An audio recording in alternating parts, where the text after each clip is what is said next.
विश्व जनसंख्या वितरण घनत्व और वृद्धि, ये अपना चैप्टर रहेगा जियोग्राफी का।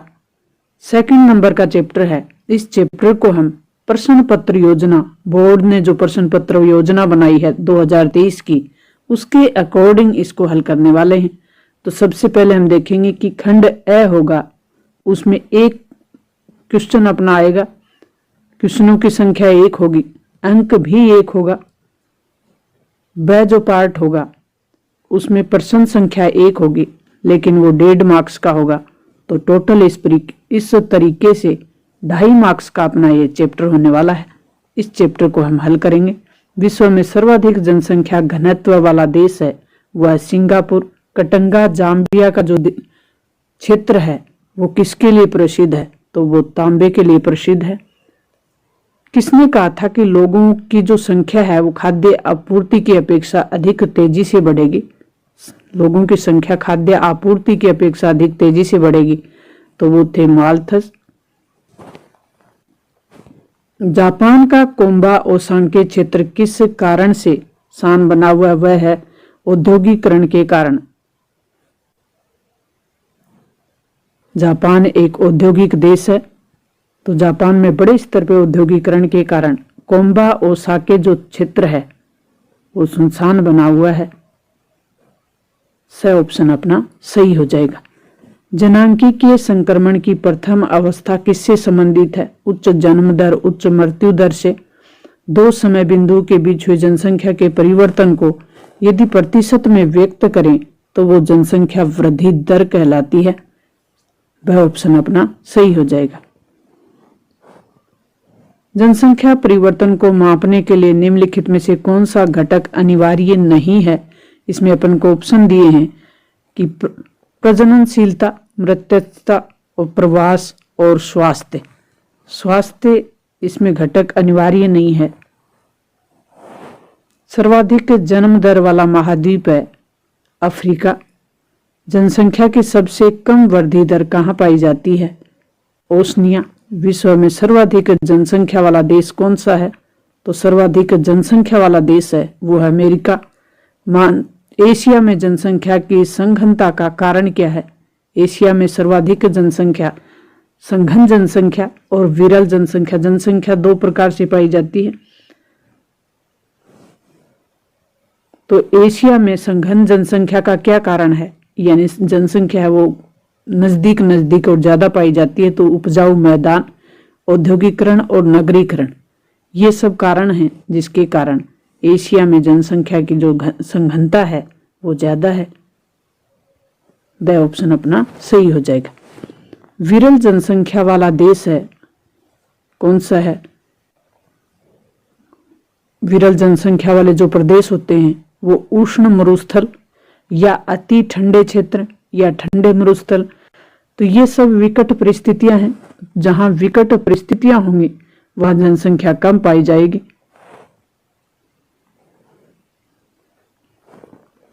नेक्स्ट अपना प्रश्न है, जनसंख्या वितरण को प्रभावित करने वाला आर्थिक कारक कौन सा है? तो जनसंख्या को प्रभावित करने वाला आर्थिक कारक है खनिज भी है, नगरीकरण भी है और परिवहन भी है। जहां खनिज पाए जाएंगे लोग वहां बसना पसंद करेंगे, तो यह आर्थिक कारक है जो लोगों को आकर्षित करता है और संघन जनसंख्या के लिए जिम्मेदार है। नगरीकरण, लोग गांव से नगरों की ओर जाकर बसना पसंद करते हैं क्योंकि वहां रोजगार होती हैं, सुविधाएं होती हैं। परिवहन जहां अच्छी परिवहन व्यवस्था होगी वहां भी लोग रहना पसंद करते हैं। ये आर्थिक कारक हैं जो जनसंख्या वितरण को प्रभावित करने वाले। जनसंख्या घनत्व से क्या आशय है? लोगों की संख्या और भूमि के आकार के बीच अनुपात का, या कहें कि लोगों की संख्या और भूमि के आकार के बीच जो अनुपात है उसको जनसंख्या घनत्व कहते हैं। यानी प्रति व्यक्ति की जो प्रति वर्ग पर जो लोग बसते हैं उन्हें जनसंख्या घनत्व कहा जाता है। प्रवास क्या है? प्रवास का अर्थ किसी व्यक्ति अथवा जनसमूह के एक स्थान से दूसरे स्थान पर जाकर बसने को प्रवास कहा जाता है। विश्व में जनसंख्या घनत्व है या संघन है, उन क्षेत्रों के नाम बताना है। तो विश्व में संघन जनसंख्या वाले क्षेत्र हैं संयुक्त राज्य अमेरिका, उत्तर पश्चिमी भाग यूरोप का उत्तर पश्चिमी भाग, दक्षिणी और दक्षिण पूर्वी एशिया के भाग, दक्षिणी एशिया और दक्षिणी पूर्वी एशिया के भाग। विश्व में विरल जनसंख्या वाले क्षेत्रों के नाम, उत्तरी और दक्षिणी ध्रुवों के समीप लोग कम बसते हैं, उष्ण और शीत मरुस्थल, विषुवत रेखा के समीप उच्च वर्षा वाले क्षेत्रों में आदि क्षेत्र ऐसे हैं जहां विरल जनसंख्या पाई जाती है। जनसंख्या के वितरण को प्रभावित करने वाले 2 भौगोलिक कारक कौन से हैं? तो जनसंख्या के वितरण को प्रभावित करने वाले 2 भौगोलिक कारक हैं, वो हैं जलवायु एवं भू आकृति। जलवायु कैसी है उस क्षेत्र की, भूमि की जो आकृति है वो कैसी है, मैदान है, पहाड़ हैं, पर्वत हैं। जनसंख्या के वितरण को प्रभावित करने वाले 2 आर्थिक कारक कौन से हैं? तो जनसंख्या के वितरण को प्रभावित करने वाले आर्थिक कारक हुए खनिज या नगरीकरण। जहां आर्थिक कारक का मतलब जहां लोग अर्थ कमाने के लिए या पैसे कमाने के लिए या अपना रोजगार के लिए वहां ज्यादा बसना पसंद करते हैं, वो है आर्थिक कारक। भौगोलिक कारक जहां अच्छी व्यवस्थाएं होंगी वहां लोग ज्यादा रहना पसंद करते हैं। जनसंख्या वृद्धि किसे कहते हैं? तो किसी क्षेत्र एक निश्चित अवधि के दौरान किसी क्षेत्र में बसने की संख्या या निवास करने की जो संख्या है या रहने की जो संख्या है उसे जनसंख्या वृद्धि कहते हैं। जनसंख्या में वृद्धि दर से क्या आशय है? जब जनसंख्या में परिवर्तन को प्रतिशत में व्यक्त किया जाता है तो उसे जनसंख्या वृद्धि कहते हैं। जनसंख्या की धनात्मक वृद्धि किसे कहते हैं? जब किसी निश्चित अवधि में निश्चित क्षेत्र के निवासियों की संख्या में वृद्धि होती है तो इसे जनसंख्या की धनात्मक वृद्धि कहते हैं। ऋणात्मक वृद्धि, जब किसी निश्चित अवधि में निवासियों की संख्या में कमी होती है तो उसे ऋणात्मक वृद्धि कहा जाता है। जनसंख्या की वृद्धि को किस में व्यक्त किया जा सकता है? तो जनसंख्या की वृद्धि को निरपेक्ष आंकड़ों या प्रतिशत मात्रा में व्यक्त किया जाता है। जनसंख्या की प्राकृतिक वृद्धि जानने के लिए किसका प्रयोग किया जाता है? जनसंख्या की प्राकृतिक वृद्धि को ज्ञात करने के लिए केवल जन्म दर तथा मृत्यु दर का प्रयोग किया जाता है। जनसंख्या की प्राकृतिक वृद्धि क्या है? कौन सी वृद्धि? प्राकृतिक वृद्धि किसी क्षेत्र विशेष में 2 अंतरालों में जन्म और मृत्यु दर का अंतर होता है, उनमें बढ़ने वाली संख्या को उस क्षेत्र की प्राकृतिक वृद्धि कहा जाता है। अशोधित मृत्यु दर क्या है? अशोधित मृत्यु दर जन्म दर को प्रति 1000 स्त्रियों द्वारा जन्म दिए गए बच्चों, जो जीवित बच्चे हैं, उनकी संख्या के रूप में व्यक्त किया जाता है अघोषित जन्म दर को।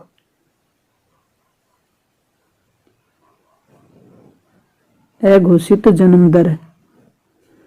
अघोषित मृत्यु दर से क्या आशय है? 1 वर्ष में प्रति 1000 जनसंख्या के अनुपात में मरने वाले व्यक्तियों की संख्या को कहते हैं अघोषित मृत्यु दर। प्रवास से क्या आशय है? ये जन्म दर है, अघोषित जन्म दर, ये अघोषित मृत्यु दर है। नेक्स्ट अपना प्रश्न है कि प्रवास से क्या आशय है? किसी व्यक्ति अथवा समूह के एक स्थान से दूसरे स्थान पर जाके बसने को प्रवास कहा जाता है। बाह्य प्रवास से क्या आशय है? जब राष्ट्र की सीमाओं से बाहर या अंतर्राष्ट्रीय सीमाओं को पार करने वाला प्रवास बाह्य प्रवास कहलाता है। परिवार नियोजन क्या होता है? नियोजन का अर्थ है प्लानिंग, सोच समझकर लक्ष्य को प्राप्त करना है, सोच समझकर जो कार्य किया जाता है उसे कहते हैं नियोजन। परिवार नियोजन मतलब परिवार को नियंत्रित करना, बच्चों के जन्म को नियंत्रित करना, उसके बीच अंतराल रखना परिवार नियोजन कहलाता है। परिवार नियोजन सुविधाएं किसमें महत्वपूर्ण भूमिका निभाती हैं? तो परिवार नियोजन की जो सुविधा होती है वो जनसंख्या वृद्धि को सीमित करने और महिलाओं के स्वास्थ्य को बेहतर करने में महत्वपूर्ण भूमिका निभाती हैं। जनांकी के संक्रमण का उपयोग किसमें किया जाता है? तो उनकी ये जो संक्रमण है उसका उपयोग किसी क्षेत्र की जनसंख्या के वर्णन और भविष्य की जनसंख्या का पूर्वानुमान लगाने, पहले से ही कोई अनुमान लगा लिया जाए तो उसे कहा जाता है जनांकीय संक्रमण। विश्व में सर्वाधिक जनसंख्या वाला देश है वो चीन है, सर्वाधिक जनसंख्या वाला। एशिया में विश्व की कितनी प्रतिशत जनसंख्या निवास करती है? तो ये 60% जनसंख्या निवास करती है। जन घनत्व को परिभाषित करें। प्रति वर्ग किलोमीटर में रहने वाले व्यक्तियों की संख्या को उस क्षेत्र का जन घनत्व कहा जाता है। प्रति वर्ग किलोमीटर में रहने वाले व्यक्तियों की संख्या को उस क्षेत्र का जन घनत्व कहा जाता है। जन घनत्व का सूत्र कैसे निकालते हैं? तो जन घनत्व का क्या सूत्र है? जन घनत्व कैसे निकाला जाता है? तो कुल जनसंख्या में कुल क्षेत्रफल का भाग दिया जाता है, कुल जनसंख्या बटा कुल क्षेत्रफल। तो जन घनत्व हमारे सामने आ जाता है। जनसंख्या वृद्धि का सूत्र क्या है? तो जनसंख्या वृद्धि का सूत्र है जन्म माइनस मृत्यु, आप्रवास माइनस उत्प्रवास। जन्म कितने लोगों ने लिया, उनमें से मृत्यु कितने की हुई, वो हुई जनसंख्या वृद्धि। आप्रवास आकर कितने लोग बसे, उनमें से उत्प्रवास वहां से निकले कितने। तो जनसंख्या वृद्धि में जन्म लेने वाले ज्यादा होंगे और मृत्यु को प्राप्त करने वाले कम होंगे, तो जनसंख्या वृद्धि होगी। भूसागरीय भूमध्य जो सागरीय प्रदेश है, अधिक जनसंख्या का क्या कारण है? भूमध्य सागरीय प्रदेश में अधिक लोग रहते हैं, अधिक जनसंख्या होती है, तो क्या कारण है? वह सुखद और उत्तम जलवायु इसका प्रमुख कारण है। वहां की जलवायु सुखद है और उत्तम है। अघोषित जन्म दर क्या है? प्रति 1000 स्त्रियों द्वारा जन्म दिए गए जीवित बच्चों की संख्या को अघोषित जन्म दर कहा जाता है। उत्प्रवास प्रवासी जो एक स्थान से बाहर चले जाते हैं उन्हें उत्प्रवास कहते हैं, यानी उस जगह किसी जगह को छोड़कर चले जाएं तो उन्हें उत्प्रवास कहा जाता है।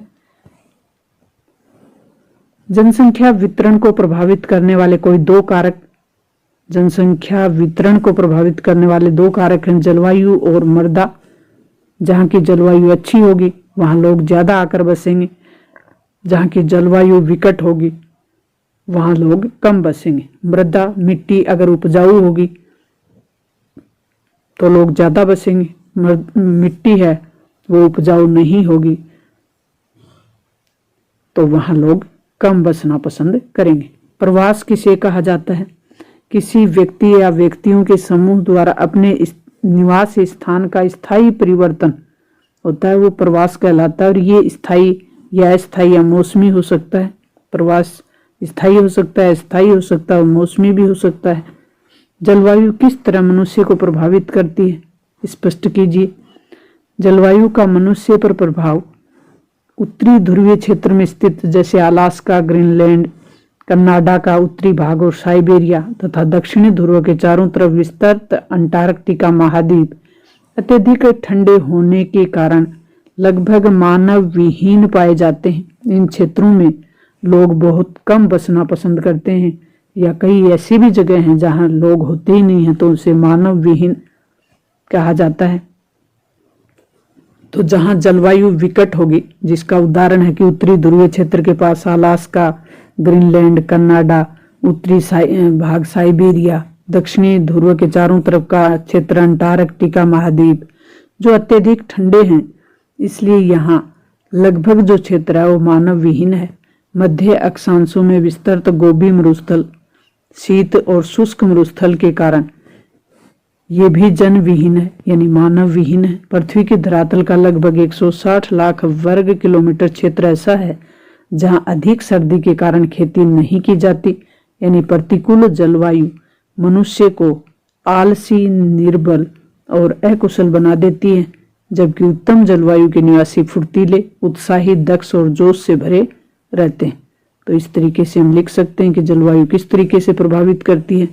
जहां उत्तम जलवायु होगी वहां के लोग, वहां निवास करने वाले जो लोग होंगे वो फुर्तीले होंगे, उत्साही होंगे, दक्ष होंगे, जोश से भरे हुए होंगे।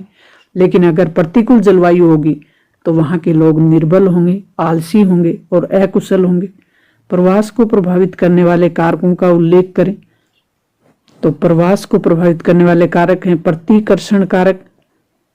प्रश्न ऐसे भी पूछा जा सकता है, प्रतिकर्षण कारक किसे कहा जाता है, और अपकर्षक कारक, ये अपना मोस्ट प्रश्न है।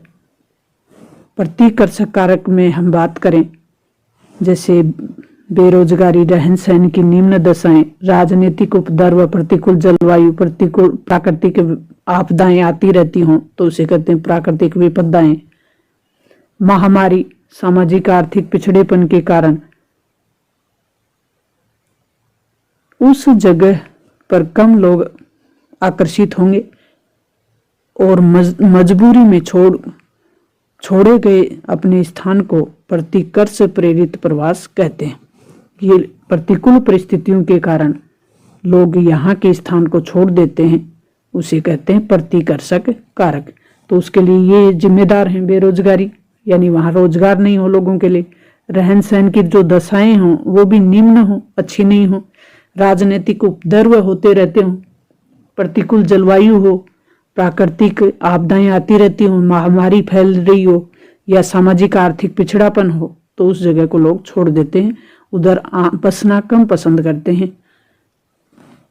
अपकर्षक कारकों में बात करें तो काम के बेहतर अवसर और जीने की जो दशाएं हैं, शांति और स्थायित्व, जीवन और संपत्ति की सुरक्षा तथा सुखद जलवायु के कारण गंतव्य से उस स्थान की ओर लोग आकर्षित होंगे और अपनी बेहतर अवसरों से आकर्षित होने के कारण उसे अपकर्षक प्रेरित प्रवास कहा जाता है।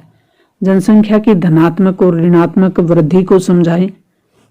तो जनसंख्या की जो धनात्मक और ऋणात्मक वृद्धि है, उसमें धनात्मक वृद्धि तब होती है जब दो बिंदुओं के बीच जन्म दर मृत्यु दर से अधिक हो, या अन्य देशों के लोग स्थायी रूप से उस देश में प्रवास कर जाएं। जनसंख्या की ऋणात्मक वृद्धि दो समय बिंदुओं के बीच जनसंख्या कम हो जाए तो उसे ऋणात्मक वृद्धि दर कहा जाता है। ये तब होती है जब जन्म दर मृत्यु दर से कम हो जाए तो ऋणात्मक जनसंख्या वृद्धि होगी और लोग अन्य देशों में प्रवास कर जाएं। जनसंख्या की प्राकृतिक वृद्धि और वास्तविक वृद्धि। प्राकृतिक वृद्धि को अगर हम समझें तो जनसंख्या की प्राकृतिक वृद्धि दो समय बिंदुओं में जन्म दर और मृत्यु दर के अंतर से बढ़ने वाली जनसंख्या को उस क्षेत्र की प्राकृतिक वृद्धि कहा जाता है। प्राकृतिक वृद्धि को हम जब सूत्र के माध्यम से देखें तो जन्म माइनस मृत्यु। जनसंख्या की जो वास्तविक वृद्धि है उसमें जनसंख्या की जन्म दर मृत्यु दर के साथ साथ प्रवास और अप्रवास की भी गणना की जाती है। जैसे वास्तविक वृद्धि बराबर जन्म माइनस मृत्यु प्लस अप्रवासी माइनस उत्प्रवासी। जन्म दर की माप अघोषित यह अशोधित क्यों है, स्पष्ट कीजिए। तो जन्म दर की माप अशोधित क्यों है? इसका कारण है कि जन्म दर की माप के अशोधित होने के कारण जन्म दर ज्ञात करने के तरीके में निम्नलिखित त्रुटियां हैं, जिस कारण इसे अशोधित कहा जाता है। इस माप में प्रयुक्त प्रति 1000 जनसंख्या में बच्चे और बूढ़े भी शामिल हो जाते हैं, जबकि ये वर्ग प्रजनन कार्य में सक्रिय नहीं होता। इस माप से संबंधित जनसंख्या की आयु, लिंगानुपात तथा वैवाहिक स्तर को भी ध्यान में नहीं रखा जाता है। विश्व की जनसंख्या समस्या के समाधान हेतु कोई दो सुझाव दीजिए। तो प्राकृतिक संसाधनों का अनुकूल प्रयोग किया जाए, कोयला, पेट्रोल, बिजली के अधिकतम उपयोग पे नियंत्रण हो। तो जनसंख्या समस्या, विश्व की जो जनसंख्या की समस्या है उसके समाधान के लिए जनसंख्या वितरण और जनसंख्या घनत्व में अंतर। जनसंख्या वितरण से आशय है कि जन समूह के स्थानिक वितरण, किसी स्थान विशेष पे जनसंख्या का वितरण कैसे है। जनसंख्या घनत्व में अगर जनसंख्या घनत्व की आशय की हम बात करें तो जनसंख्या एवं धरातल के अनुपात से है, यानी कोई भूमि का भाग है उस पर कितनी जनसंख्या पाई जाती है, प्रति वर्ग किलोमीटर में कितनी जनसंख्या है। जनसंख्या वितरण में स्थानिक वितरण पे अधिक बल दिया जाता है, जबकि जनसंख्या घनत्व में जनसंख्या आकार एवं क्षेत्र के आनुपातिक संबंधों पर बल दिया जाता है। प्राय जन विहीन क्षेत्र को स्पष्ट कीजिए। तो विश्व में वे क्षेत्र जहां जनसंख्या घनत्व एक व्यक्ति प्रति वर्ग किलोमीटर से भी कम पाया जाता है, जहां एक व्यक्ति प्रति वर्ग किलोमीटर से भी कम पाया जाता है, जनविहीन क्षेत्र कहलाता है। पृथ्वी की धरातल या स्थल का भाग लगभग 70% क्षेत्र आवासीय है, जिसे इस वर्ग में रखा जाता है। जनसंख्या वृद्धि के दुष्परिणामों की 4 बिंदु।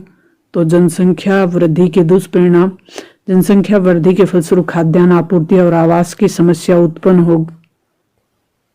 हो रही है। जनसंख्या वृद्धि से लोग मूलभूत सुविधाओं से वंचित हो रहे हैं। इससे बेरोजगारी और निर्धनता में भी वृद्धि हो रही है। चौथा पॉइंट हम लिखें तो जनसंख्या वृद्धि से कृषि भूमि क्षेत्र निरंतर कम होता जा रहा है और वनों का विनाश होता जा रहा है।